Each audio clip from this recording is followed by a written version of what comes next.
igsoon, excited ka ba sa pulong sa Ginoo? Excited ka ba sa iyang buluhaton? Congratulations mga igsoon. Mao kini ang timailhan nga ikaw nahigugma ka sa Dios.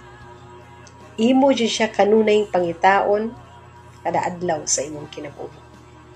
Parang kulang ang imong adlaw kung dili nimo o mabasa ang pulong sa Ginoo. Ay timailhan nakipagrelasyon na sa Dios. Maningkamot kita nga ang Dios mahimuot sa ato ang kinabuhi.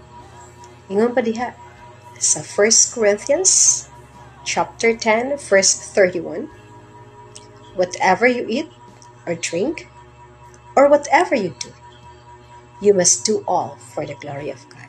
Muna maigsuon, kung naatay Kristo sa ato ang kinabuhi, lahi na ang dagan sa ato ang kinabuhi.